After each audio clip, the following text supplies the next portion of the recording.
Lanjut, nggak apa-apa.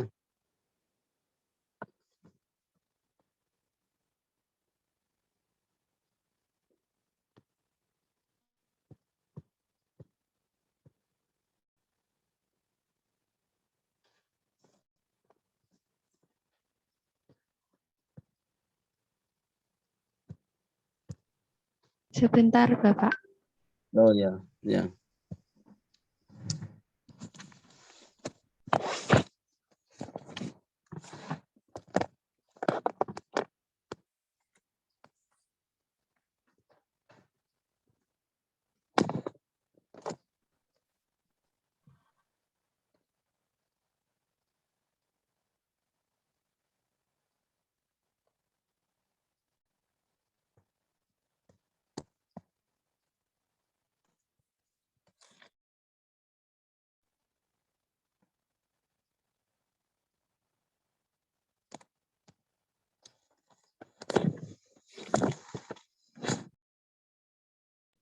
Apakah sudah terlihat PPT-nya? Ya, sudah. Ya, sudah.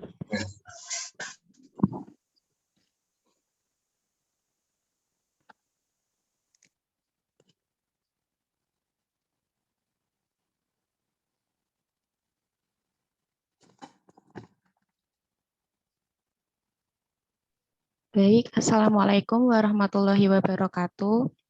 Waalaikumsalam warahmatullahi wabarakatuh. Waalaikumsalam warahmatullahi wabarakatuh. Kami dari kelompok 1 dengan anggota yang pertama Abelia Rahma Pratiwi, yang kedua Dinda Hemas, yang ketiga saya Alvina Rahmawati, yang keempat Anas Rahmanu, yang kelima Anissa Ulfitria, yang keenam Azam Al-Hafiz, dan yang ketujuh Clarissa Happy. Selanjutnya, kelompok kami membahas tentang planning. Belum memasuki fungsi manajemen, kami akan menjelaskan pengantar mengenai manajemen terlebih dahulu. Manajemen. Manajemen menurut George R. Terry dalam buku Principle of Management oleh Sukarna 2011 menyatakan bahwa manajemen is the accomplishing of a predetermined objective through the efforts of other people, atau manajemen adalah pencapaian tujuan-tujuan yang telah ditetapkan melalui atau bersama-sama usaha orang lain.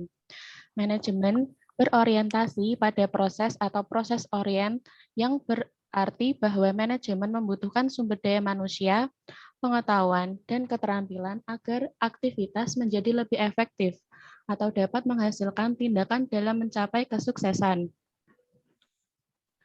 Lalu ada fungsi manajemen menurut George R. Terry dalam bukunya Principle of Management membagi ke dalam 4 fungsi dasar manajemen, yaitu yang pertama planning atau perencanaan, yang kedua organizing atau pengorganisasian, yang ketiga actuating atau pelaksanaan, dan yang terakhir adalah controlling atau pengawasan. Keempat fungsi ini bisa kita singkat dengan nama POAC. Lalu selanjutnya akan dijelaskan oleh teman saya.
Maaf Pak, sebelumnya saya lagi di luar jadi nggak bisa on cam.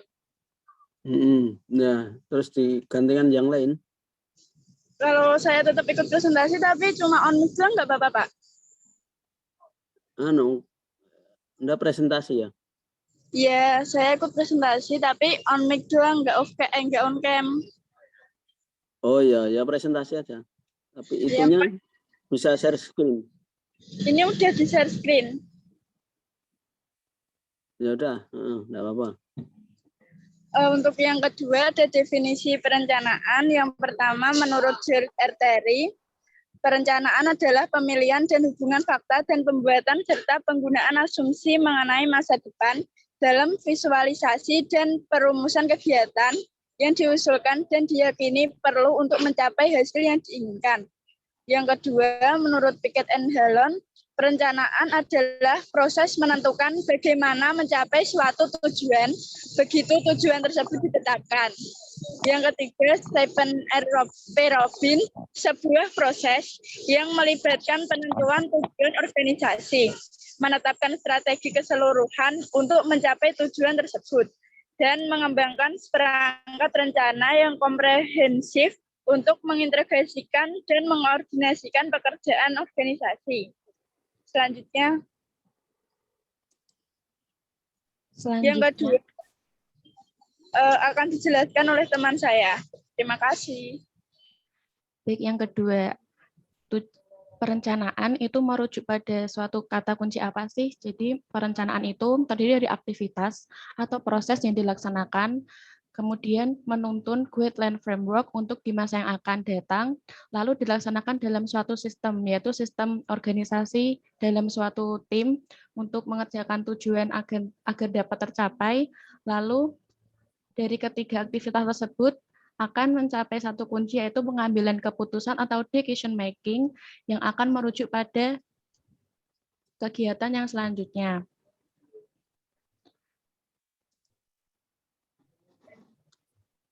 Yang selanjutnya akan dijelaskan oleh teman saya. Ciri-ciri perencanaan. Ciri-ciri dari perencanaan yaitu ada 6. Yang pertama, perencanaan harus mengacu pada masa depan. Yang kedua, perencanaan menyangkut suatu tindakan yang akan dilakukan. Yang ketiga, perencanaan bersifat fleksibel agar dapat menyesuaikan diri dengan keadaan yang selalu berubah-ubah. Yang keempat, perencanaan harus faktual karena dibuat berdasarkan fakta-fakta yang ada dan diselaraskan pula dengan kejadian-kejadian yang akan timbul dalam tindakan pelaksanaannya. Yang kelima, perencanaan bersifat rasional. Bersifat rasional yaitu dibuat atas dasar pemikiran yang sehat, ilmiah, dan dapat dipertanggungjawabkan. Dan yang terakhir, perencanaan harus sistematik, yang artinya suatu perencanaan itu dipandang baik apakah susunannya teratur baik.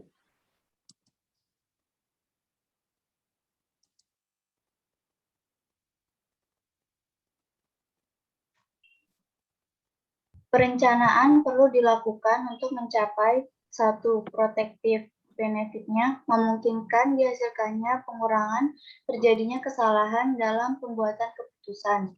Kedua, positif benefitnya untuk meningkatkan suksesnya pencapaian tujuan organisasi.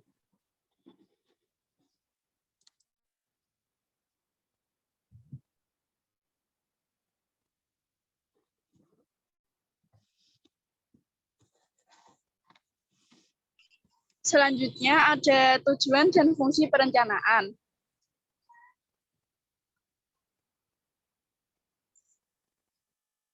Menurut Stephen R. Robbins, tujuan yang pertama ada memberikan arahan, yang kedua mengurangi dampak perubahan dan mengembangkan respons yang tepat. Yang ketiga, meminimalkan aktivitas, sumber daya dan redundansi yang boros. Yang keempat, ada menetapkan standar yang digunakan dalam pengendalian. Tujuan dan fungsi selanjutnya ada menurut Brown dan Mobrek. Yang pertama, rencana mengartikulasikan cara rasional untuk tujuan organisasi. Yang kedua, perencanaan memungkinkan pemanfaatan sumber daya yang efektif. Yang ketiga, perencanaan melakukan fungsi pengaturan. Selanjutnya, yang keenam akan dijelaskan oleh teman saya. Elemen penting dalam perencanaan. Perencanaan memiliki dua elemen penting, yaitu sasaran atau goals dan rencana itu sendiri atau plan. Yang pertama, sasaran adalah hal yang ingin dicapai oleh individu, grup, atau seluruh organisasi. Sasaran sering disebut tujuan, selain itu memandu manajemen, membuat keputusan, dan membuat kriteria untuk mengukur suatu pekerjaan. Sasaran dibagi menjadi dua kelompok, yaitu state goals dan sasaran real. State goals adalah sasaran yang dinyatakan organisasi kepada masyarakat luas. Sasaran seperti ini dapat dilihat di piagam perusahaan, laporan tahunan, atau pernyataan publik yang dibuat manajemen. Sasaran real adalah sasaran yang benar-benar diinginkan oleh perusahaan dan biasanya hanya diketahui dari tindakan-tindakan organisasi beserta anggotanya. Yang kedua, rencana adalah daftar ketetapan menyangkut kegiatan atau skema untuk mencapai tujuan. Biasanya mencakup alokasi sumber daya, jadwal, dan tindakan penting. Rencana dibagi berdasarkan cakupan, jangka waktu, kekhususan, dan frekuensi penggunanya. Aspek-aspek perencanaan. Yang pertama, potensi daya dukung. Yang kedua, strategi atau metode untuk mencapai tujuan indikator. Yang ketiga, keberhasilan model. Dan yang keempat, yaitu evaluasi.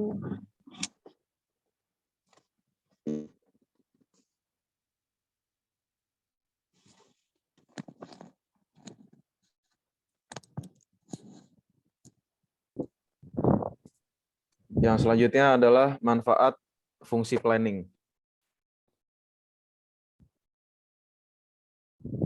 Yang pertama, menentukan tujuan yang tepat.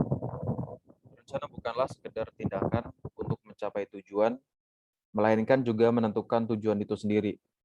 Saat merencanakan, kita bisa menilai apakah tujuan yang ingin kita capai bersifat realistis atau tidak. Dan perencanaan juga bisa membantu membuat keputusan dan memprediksi waktu perusahaan bisa mencapai tujuannya. Dan yang kedua adalah menghindari ketidakpastian. Perencanaan juga melibatkan penilaian kritis terhadap prediksi yang terjadi pada masa depan. Oleh karena itu, perencanaan sangat membantu untuk menghindari ketidakpastian dan resiko yang mungkin terjadi. Yang ketiga adalah menghindari pekerjaan yang tidak berguna. Setiap bidang dalam perusahaan pasti memiliki job desk atau tugasnya masing-masing. Perencanaan yang efektif sangat dibutuhkan sebelum merencanakan pekerjaan atau tugas yang wajib dilakukan. Sehingga ada kejelasan mengenai tanggung jawab yang harus dipikul dan harapan yang dicapai. Selain itu, perencanaan juga berguna untuk mengurangi pekerjaan yang tidak mencapai tujuan perusahaan. Tidak hanya efisiensi, waktu, dan tenaga, perencanaan dalam hal ini bisa meningkatkan motivasi dan produktivitas. Nah, selanjutnya yang keempat, memastikan efisiensi dalam pemanfaatan SDM. Perencanaan juga melibatkan pendelegasian tenaga kerja dan penggunaan peralatan yang tersedia secara efisien. Dengan merencanakan kedua hal ini, kita bisa mengetahui banyaknya peluang untuk mengurangi biaya-biaya yang tidak diperlukan. Dengan perbandingan kondisi di mana tidak ada perencanaan, biaya membengkak akibat pengeluaran yang tidak diperlukan menjadi mimpi buruk. Ada pula kemungkinan pemborosan dalam penggunaan software atau aplikasi pada komputer bila hasil dan pencapaiannya tidak sesuai dengan tujuan dan hanya karena tidak ada perencanaannya tersebut. Yang terakhir adalah meningkatkan inovasi. Karena perusahaan pasti memiliki banyak tantangan yang harus diselesaikan. Oleh karena itu, perusahaan tersebut harus memiliki dan membutuhkan ide dan solusi kreatif. Yang selanjutnya materi ke-9 akan dijelaskan oleh rekan saya. Selanjutnya ada jenjang perencanaan.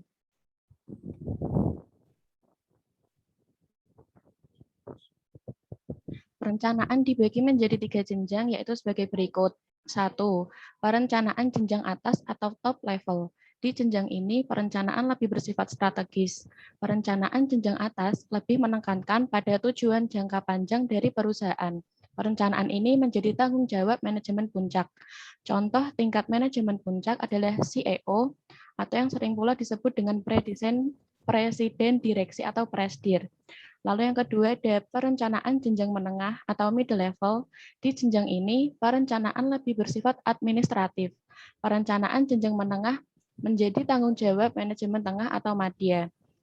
Contohnya ada yang pertama kepala departemen atau HOD, yang kedua manajer cabang, dan yang ketiga junior eksekutif. Lalu yang ketiga ada perencanaan jenjang bawah atau low level. Pada jenjang ini, perencanaan mengarah pada pelaksanaan atau operasional. Perencanaan jenjang bawah menjadi tanggung jawab manajemen pelaksana. Contoh manajemen tingkat pertama adalah mandor atau pengawas atau sering disebut dengan supervisor. Kemudian akan dijelaskan oleh Azam. 10. Persyaratan manajemen planning.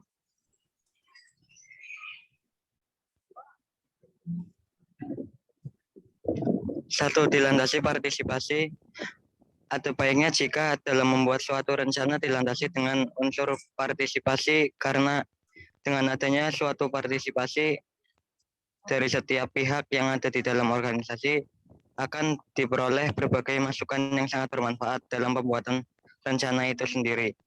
Dengan adanya partisipasi, sebetulnya organisasi akan mendapatkan keuntungan double. Karena selain rencana menjadi lebih baik atau sempurna, ada baiknya jika dalam membuat suatu rencana dilandasi.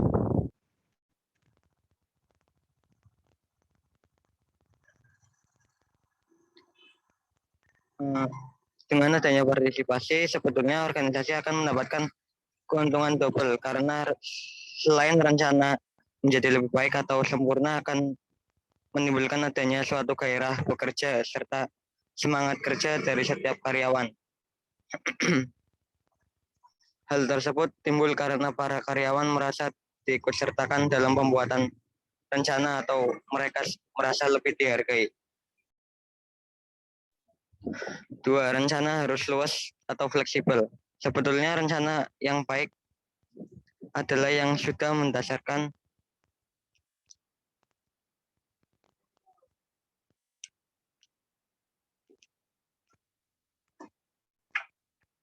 pada penelitian yang sudah dilakukan sebelumnya secara mendalam. Tentunya sesudah memperhitungkan berbagai kemungkinan yang ada. Tapi dalam realisasinya, meskipun rencana sudah dibuat dengan baik, sering ditinjau kembali.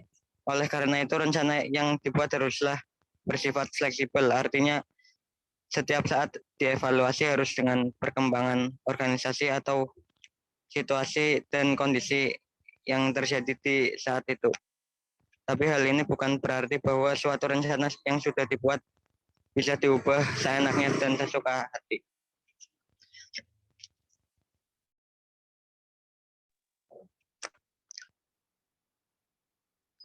Tiga, berdasarkan pada alternatif. Supaya bisa menentukan dan menetapkan rencana yang baik, maka sebaiknya sebelum membuat atau menetapkan rencana harus ditentukan terlebih dahulu alternatif dari terdapatnya suatu alternatif perencanaan, yaitu dengan mempertimbangkan untuk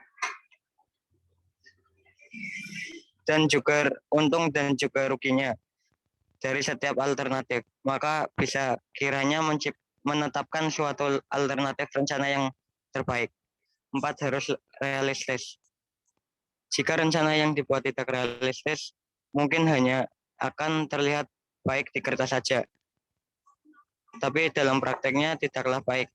Rencana yang tidak realistis ini kemungkinan terjadi karena yang membuat atau menetapkan rencana tidak adanya kekuatan, kelemahan, kesempatan, dan berbagai batasan yang dimiliki oleh organisasi. Misalnya seperti keterbatasan dalam bidang teknologi, keterbatasan tenaga kerja, keterbatasan, dan lain sebagainya. 5. Perencanaan harus ekonomis. Di samping beberapa syarat yang sudah dijelaskan tersebut, terdapat beberapa hal yang harus diperhatikan dalam pembuatan perencanaan, di antaranya adalah sebagai berikut. Harus adanya suatu koordinasi, harus menghindarkan pada under atau over planning. Harus bersifat dinamis. Harus mendayagunakan semua fasilitas yang ada di dalam organisasi. Harus bisa dijadikan sebagai landasan bagi setiap fungsi manajemen lainnya. Selanjutnya akan dijelaskan oleh teman saya. Yang ke-11 ada jenis perencanaan.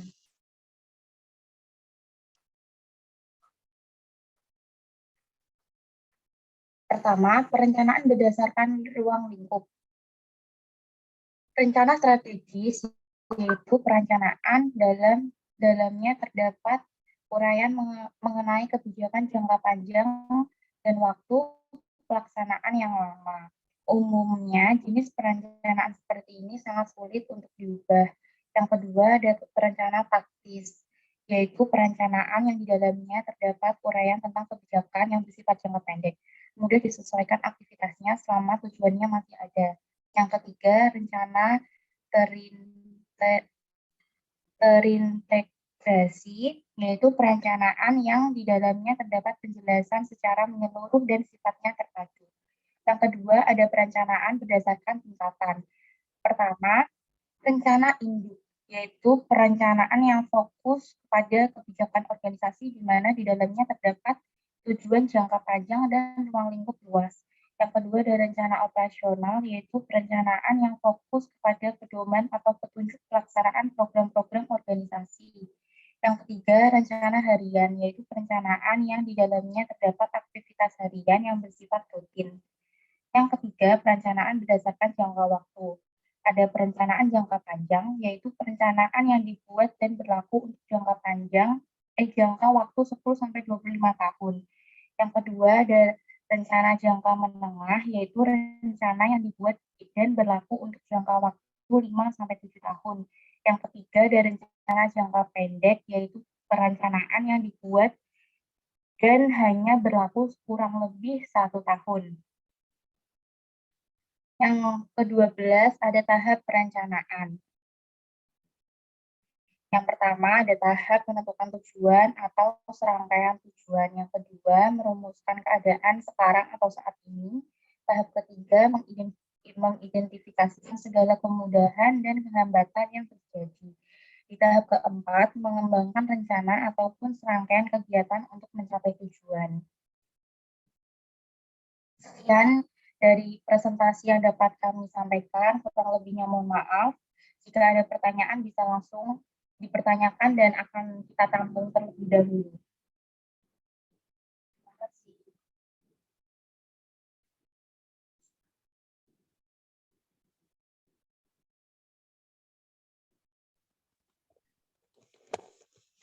Yang mau bertanya, silahkan. Sebutkan namanya kalau ada yang tanya.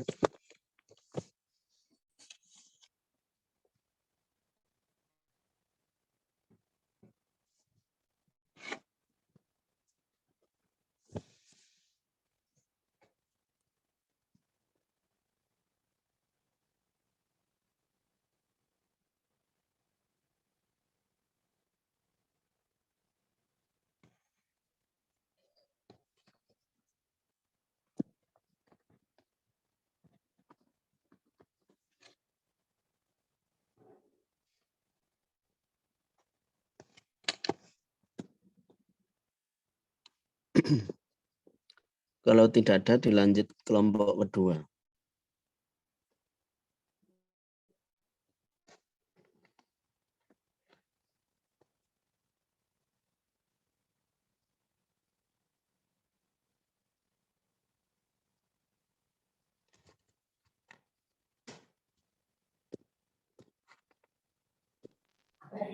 Sekian dari presentasi yang dapat saya sampaikan, yang telah kami sampaikan, kurang lebihnya kami mohon maaf.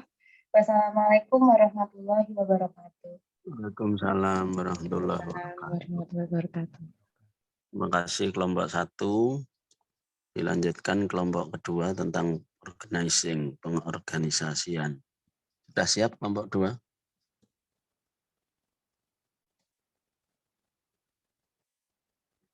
Halo, kelompok berikutnya, siapkah?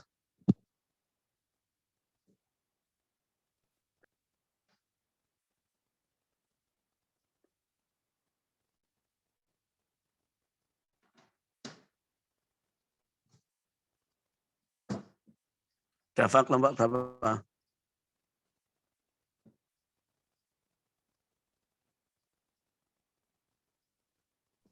Siap, Pak. Kelompok berapa? Kelompok 2. Kelompok 2. Kelompok 2 siap ya? Siap. Ya, silakan diteruskan untuk kelompok 2 untuk presentasi.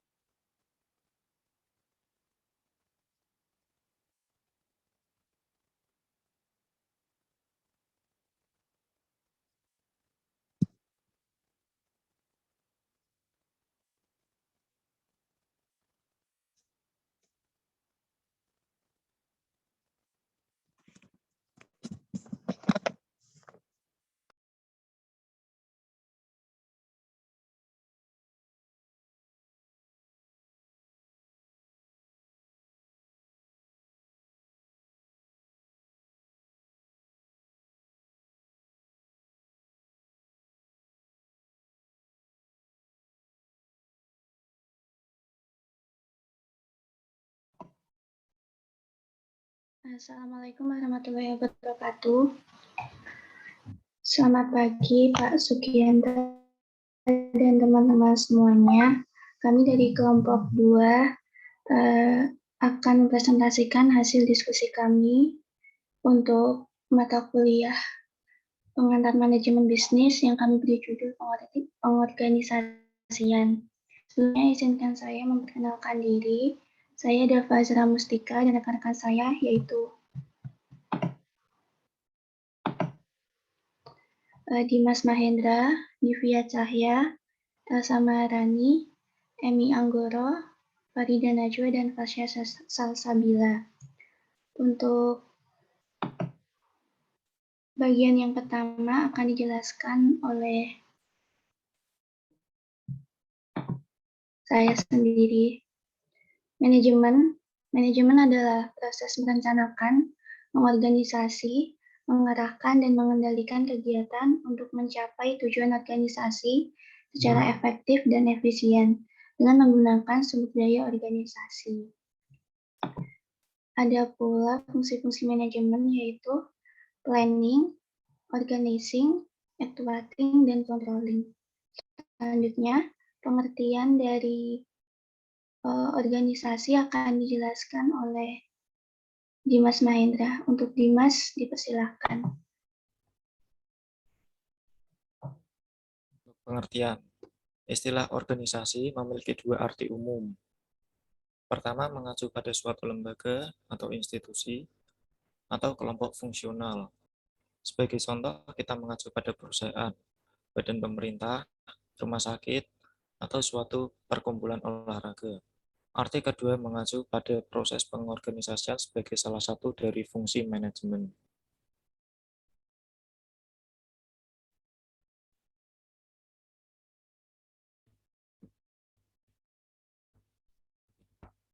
Nah, untuk pengorganisasian merupakan suatu pengaturan pekerjaan dan pengalokasian pekerjaan di antara para anggota organisasi, sehingga tujuan organisasi dapat dicapai secara efisien.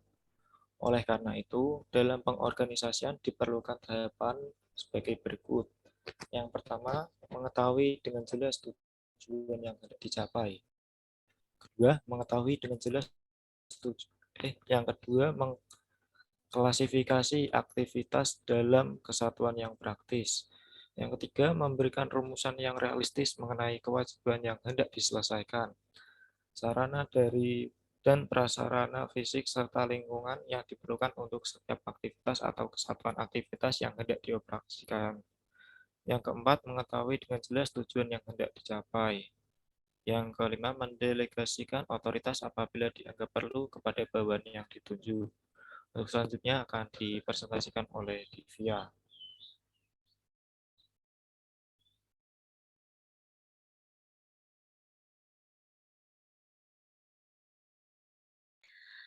Prinsip pengorganisasian. Dalam aplikasi manajemen, prinsip adalah fleksibel karena prinsip memperhatikan kondisi spesifik dan kondisi yang berubah. Prinsip-prinsip organisasi yaitu 1. Organisasi dan tujuan. 2. Esensi organisasi. 3. Tanggung jawab dan otoritas. 4. Spesialisasi untuk efisiensi. 5. Rentang kendali.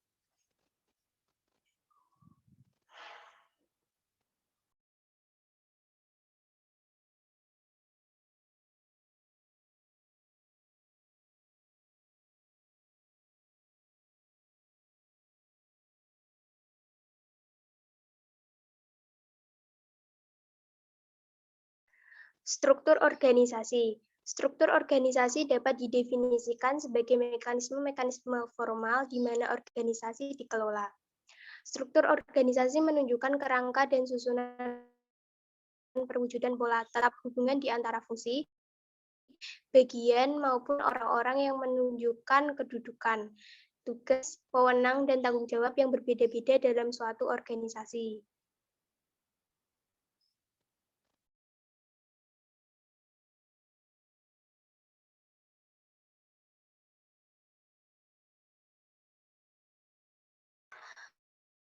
Faktor-faktor utama yang menentukan perancangan organisasi adalah 1. Strategi organisasi untuk mencapai tujuannya. 2. Teknologi digunakan. 3. Anggota dan orang-orang yang terlibat dalam organisasi. 4. Ukuran organisasi.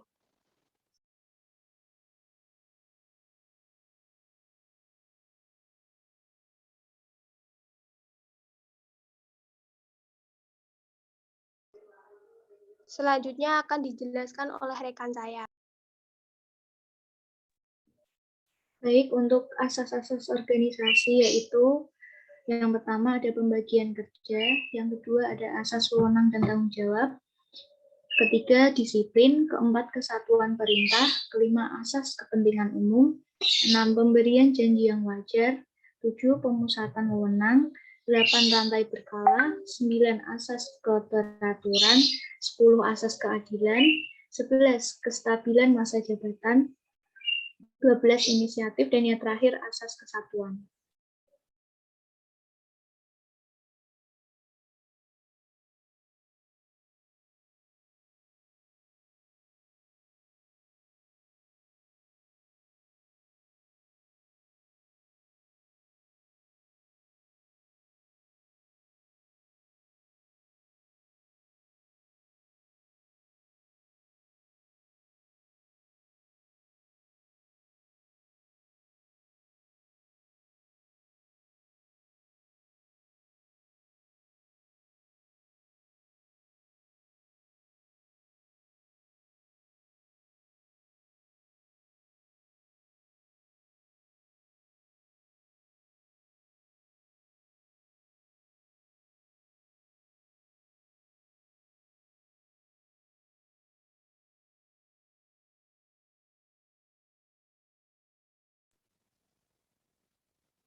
Nah, untuk penjelasan prinsip perorganisasian tadi, itu prinsip yang pertama, reorganisasi dan tujuan, yaitu organisasi dibentuk atas dasar adanya tujuan yang ingin dicapai. Dengan demikian, tidak mungkin satu organisasi tanpa adanya tujuan. Yang kedua, prinsip esensi organisasi, yaitu tanggung jawab perorganisasian maupun tanggung jawab pelaksanaan selalu bersifat individual. Tanggung jawab didelegasikan dari seorang kepada orang lain. Individu yang menerima tanggung jawab membentuk suatu kewajiban yang juga bersifat pribadi. Apabila seorang manajer menerima jabatan, ia harus menerima dan memegang tanggung jawab. Untuk prinsip yang ketiga, yaitu tanggung jawab dan otoritas. Otoritas harus seimbang dengan tanggung jawab. Artinya, seorang yang diberi tanggung jawab harus juga diberi otoritas untuk melaksanakan sesuatu yang diperlukan guna memenuhi tanggung jawab mereka. Untuk prinsip yang keempat, spesialis untuk efisiensi, yaitu organisasi yang efektif, membagi tanggung jawab dalam bagian sehingga mengadakan spesialisasi dan menambah efisiensi dalam masing-masing bagian tersebut. Yang terakhir yaitu rentang kendali. Yaitu rentang kendali adalah tingkat pengendalian atau tingkat delegasi tanggung jawab.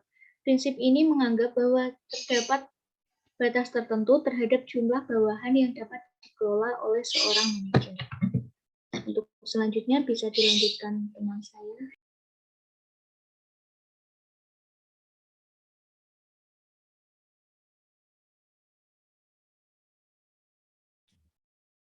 Selanjutnya ada bentuk-bentuk organisasi, yaitu yang pertama ada demokratis desentralisir atau DD, yang kedua ada kontrol desentralisir atau CD, dan ketiga ada kontrol sentralisir atau CC.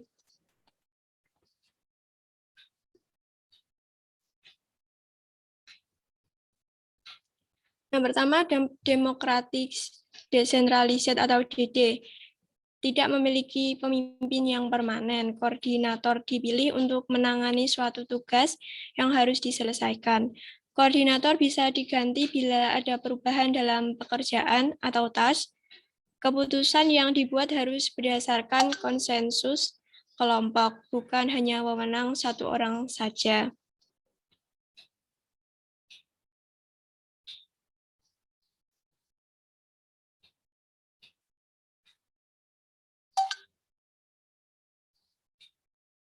Selanjutnya akan dilanjutkan oleh teman saya.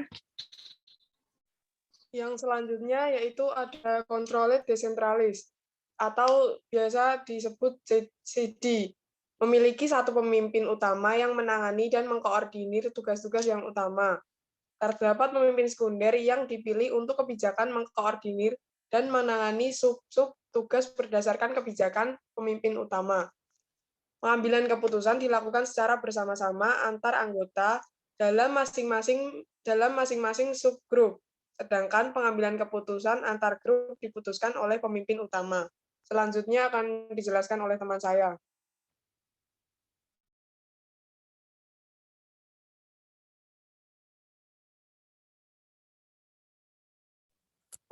Dan yang ketiga ada controlled centralized. Hanya ada pimpinan utama tim di sini. Semua tugas dikoordinir dan ditangani langsung oleh pimpinan utama. Semua pengambilan keputusan terhadap suatu masalah berada di tangan pimpinan utama.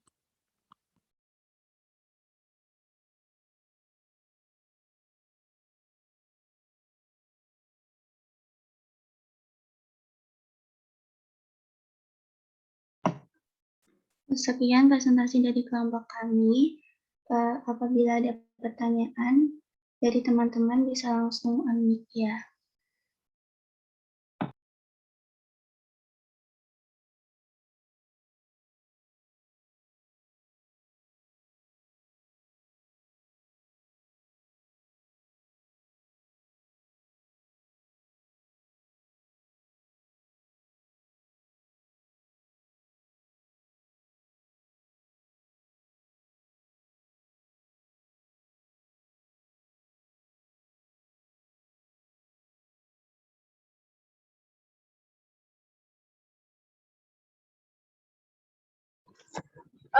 Saya Clarissa Pinurfadita izin bertanya.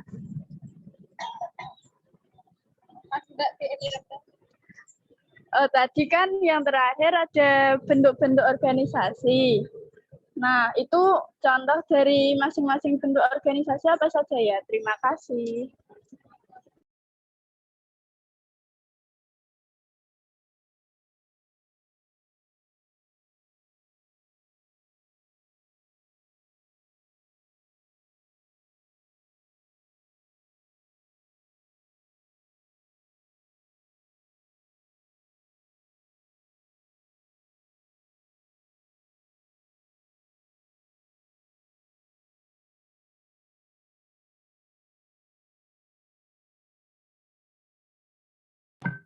Terima kasih Epi atas pertanyaannya. Selanjutnya apakah ada yang bertanya lagi? Saya izin bertanya. Iya, Nana. Tadi kan di slide pengertian pengorganisasian dijelaskan bahwa pengorganisasian adalah proses. Nah, saya ingin bertanya, mengapa pengorganisasian itu dianggap sebuah proses?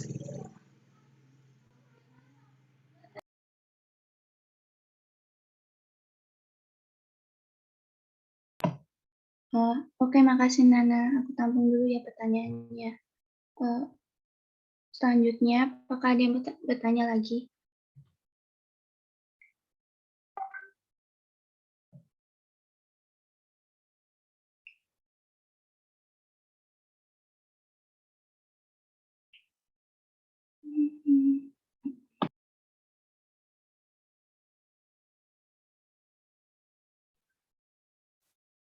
Saya izin bertanya. Perkenalkan, nama saya Hamim Nur. Dan saya adalah apa sajakah manfaat manajemen bagi suatu organisasi? Terima kasih.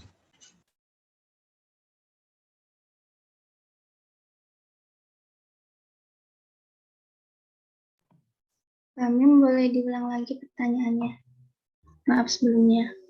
Ya, apa sajakah manfaat manajemen bagi suatu organisasi?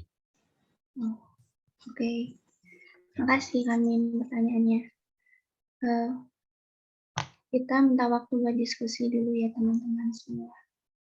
Makasih.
Baik, kali ini saya akan menjawab pertanyaan dari Kamen. Manfaat manajemen dalam organisasi itu, yang pertama, mencapai tujuan yang telah ditetapkan sebelumnya. Yang kedua, membantu keseimbangan antara tujuan yang telah ditetapkan. Yang ketiga, mencapai efisiensi dan efektivitas dan menjaga keseimbangan dari berbagai tujuan. Apakah sudah terjawab, Mim? Mohon maaf, izin menambahi ya. Iya, iya. Manajemen bisa sebagai alat pengembangan kepemimpinan, bisa juga untuk meningkatkan komunikasi, sebagai alat untuk meningkatkan moral, sebagai alat untuk meningkatkan motivasi, dan sebagai alat dalam melakukan pelatihan. Terima kasih.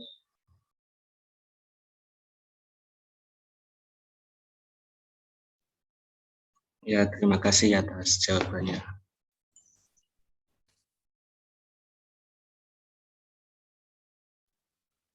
Baik, selanjutnya saya Farsya Salsabila akan menjawab pertanyaan dari Nana. Mengapa organisasi dianggap sebagai proses?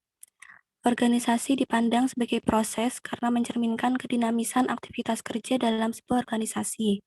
Organisasi sebagai proses menyoroti interaksi antara pihak-pihak yang terlibat dalam organisasi tersebut. Interaksi ini dapat terjadi antara individu dengan individu, individu dengan kelompok, kelompok dengan kelompok, bahkan antar organisasi. Baik, apakah sudah menjawab? Sudah, terima kasih. Sama-sama.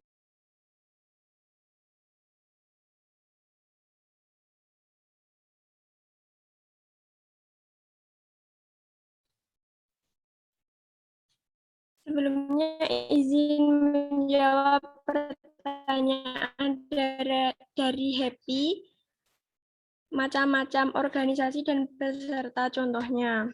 Yang pertama, demokratis desentralisasi atau DD, yang tidak untuk menanggulangi suatu tugas yang wajib dituntaskan. Keputusan yang dibuat wajib bersumber pada konsensus kelompok, bukan cuma wewenang satu orang saja. Contoh yang kedua ada kontrol desentralisasi atau CD, mempunyai satu pemimpin utama yang mencegah serta mengkoordinir tugas-tugas utama. Ada pemimpin-pemimpin sekunder yang dipilih pemimpin utama untuk mengkoordinasi serta mencegah sub-sub tugas yang dipecah bersumber pada kebijakan pemimpin utama. Seperti contohnya itu perseroan terbatan. Kemudian yang ketiga ada kontrol sentralisasi atau sisi. Cuma ada pemimpin utama regu di sini, seluruh tugas dikoordinasi serta ditangani langsung oleh pemimpin utama. Contohnya seperti usaha perseorangan. Apakah sudah cukup menjawab? Sudah, terima kasih.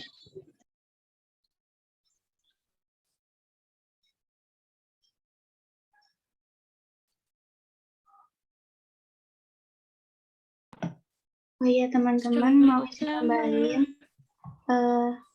beberapa faktor yang harus dipertimbangin buat kita menentukan bentuk-bentuk organisasi.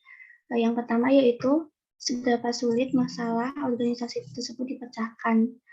Jika masalah yang sudah pernah dihadapi atau ditangani oleh orang yang berpengalaman, maka masalah tersebut akan agak sulit bila ditangani secara bersama-sama. Terus yang kedua yaitu seberapa besar masalahnya. Jika masalah tersebut semakin besar ukurannya, maka semakin memerlukan organisasi yang kuat dalam tim. Yang ketiga yaitu berapa lama tim ini akan bekerja sama. Ditentukan dari jumlah waktu yang diminta untuk dapat menyelesaikan manajemen atau proyek ini. Bisa dalam hitungan minggu, bulan, atau bahkan tahun. Yang keempat yaitu, dapatkah proses manajemen tersebut dibagi dalam beberapa bagian yang lebih kecil. Bila suatu proyek dapat dibagi menjadi modul-modul yang lebih kecil, maka komunikasi antara anggota dalam kelompok tidak terlalu dibutuhkan. Namun, bila proyek tersebut sangat rumit dan tidak bisa dibagi dalam modul-modul yang lebih sederhana, maka komunikasi antar anggota akan sangat diperlukan. Yang kelima ada Seberapa spesifik kualitas dan ketahanan uji sebagai syaratnya sebuah manajemen. Bila beberapa bagian bergantung pada bagian yang lain, maka kebutuhan untuk masing-masing bagian harus didefinisikan secara spesifik. Yang selanjutnya, keenam, seberapa ketat deadline yang diberikan untuk menyelesaikan proses manajemen tersebut. Bila batas atau tenggat waktu yang diberikan sangat ketat atau tidak boleh molor, maka struktur organisasinya harus sangat kuat. Komunikasi juga akan semakin banyak diperlukan. Kemudian yang ketujuh, seberapa banyak komunikasi yang diperlukan antar anggota dalam proyek tersebut. Bila tidak membutuhkan komunikasi terlalu banyak, maka bentuk kontrol sentralisir yang paling cocok. Sekian, terima kasih teman-teman semua.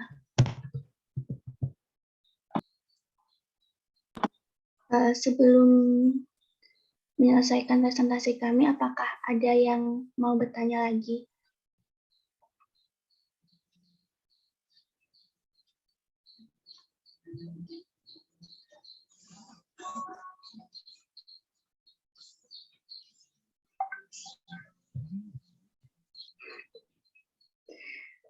Oke, saya rasa cukup. Kalau tidak ada yang bertanya lagi, sekian presentasi dari kelompok kami. Mohon maaf bila ada kekurangan atas penyampaian presentasi dari kami. Sekian dan terima kasih. Wassalamualaikum warahmatullahi wabarakatuh. Assalamualaikum warahmatullahi wabarakatuh. Ya, tadi ada beberapa hal yang perlu saya tambahkan. Jadi tadi ada definisi yang satu menyebutkan contohnya satu lembaga, institusi, yang satunya definisi tentang proses mencapai tujuan dan seterusnya tadi. Itu definisi kalau disingkat itu hanya statis dan dinamis. Kalau statis itu menunjukkan pada wadahnya, institusinya, organisasinya. PSSI itu organisasi. Terus lembaga itu organisasi. Nah, tapi untuk mencapai tujuan itu di dalam organisasi itu ada proses. Nah, maka di situ ada istilah satunya secara dinamis. Tadi yang disampaikan proses untuk mencapai tujuan dan seterusnya tadi dalam organisasi itu satu penyebutan tentang wadahnya itu namanya definisi secara statisnya, jadi menunjuk pada tempatnya, wadahnya. Jadi wadah organisasi. Nah, organisasi yang berikutnya, organisasi itu proses menuju pencapaian tujuan. Jadi disingkatnya itu gampangnya hanya secara dinamis dan statis. Statis itu wadahnya, dinamis itu prosesnya, proses untuk pencapaian tujuan. Kemudian tadi mengenai struktur, itu ada sentralisasi dan desentralisasi. Kalau sentralisasi itu semuanya dari pusat, terpusat. Desentralisasi itu masing-masing punya kewenangan untuk menentukan. Nah, itu gampangnya seperti itu. Tapi perlu di kelompok ini ada yang, sehingga kalau ditanya itu sebenarnya ada yang lebih gampang.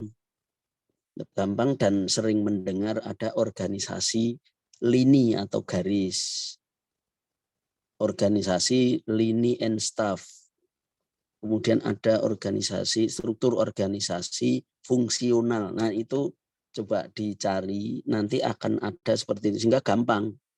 Kalau organisasi lini itu contohnya apa, terus lini and staff, kemudian fungsional. Nah dari definisinya nanti akan ketemu contoh gampangnya. Jadi misalnya lini, struktur organisasi di misalnya di ABRI itu lini. Jadi itu terpusat satu komando. Nah, makanya ini nanti dicari literatur lain yang gampang, tidak tadi pakai sentralisasi dan desentralisasi, tapi kebanyakan kita nanti makainya yang ini lini and staff, fungsional, kemudian kepanitiaan itu ada. Ya, dicoba dulu. Nanti kalau sudah tahu definisinya, contohnya gampang. terus kita itu pakai yang mana, misalnya struktur kemahasiswaan. Nah, nanti pakai lini atau lini and staff atau fungsional atau yang lain. Di perusahaan, nah nanti akan lihat seperti itu. Jadi cukup seperti itu aja. Jadi gampang, nanti gampang. Jadi kalau sentralisasi dan desentralisasi itu terpusat dan tidak terpusat. Desentralisasi itu berarti tergantung di bawah, tidak satu komando. Nah, itu yang lebih detail ada tadi lini and staff, fungsional dan seterusnya itu. Jadi itu bentuk-bentuk struktur organisasi yang kita gampang nanti melihatnya di setiap struktur perusahaan atau instansi itu akan kelihatan di situ. Dan plus minusnya. Jadi plus minus misalnya lini, sisi positifnya apa, negatifnya apa, lini and staff, positifnya apa, negatifnya. Jadi masing-masing itu ada plus minus dari struktur organisasi yang dipakai. Jadi seperti itu. Nanti akan ada, coba nanti Anda baca yang ada buku namanya pengarangnya ada Manulang. Manajemen itu banyak. Pengarang tentang buku manajemen itu banyak. Nanti bisa dilihat itu ada span of control, itu rentang kendali. Itu rentang kendali itu satu orang itu bisa mengawasi berapa. Jadi span of control itu satu orang melakukan pengawasan kepada bawahnya itu. Nah, kalau terlalu banyak itu nanti tidak efektif. Nah, di situ ada batasan orang itu melakukan pengawasan. Jadi span of control itu rentang kendali. Jadi ada batasannya. Tidak satu orang mengawasi 1000 orang itu nanti nggak bisa. Ya, nanti coba dicari pakai literatur yang lain yang di situ ada. Nah, nanti akan ada istilah Parkinson. Jadi Parkinson itu tidak hanya di istilah tinju, terlalu kewalahan itu loh. Orang tuh kalau mau mengawasi yang terlalu banyak itu nggak bisa. Maka nanti akan terjadi timbullah namanya Parkinson. Jadi itu ya, nanti di kelompok ini untuk mencari lagi mengenai bentuk-bentuk struktur organisasi yang istilahnya ada lini atau garis. Pernah dengar tak? Struktur organisasi lini atau garis gitu? Ya. Lini atau fungsional. Nah, ini tadi kan adanya hanya centralization, decentralization kayak gitu. Nah, nanti kita yang banyaknya seperti ini tadi. Biar gampang memahami. Itu ya. Bapak nanti dipersiapkan seperti itu. Jadi gambarannya itu kalau tentang organisasi itu definisinya prinsip, asas, terus struktur organisasi. Udah 3 hal itu yang ada di dalam organizing. Cukup ya. Nanti tinggal kelompok yang lain tentang actuating. Tapi kelompok ini tolong nanti bisa dicari untuk seperti itu. Yang biar ada pengayaan tentang struktur dan biar gampang melihatnya. Saya kira cukup ya. Terima kasih. Tetap sehat dan semangat. Assalamualaikum warahmatullahi wabarakatuh.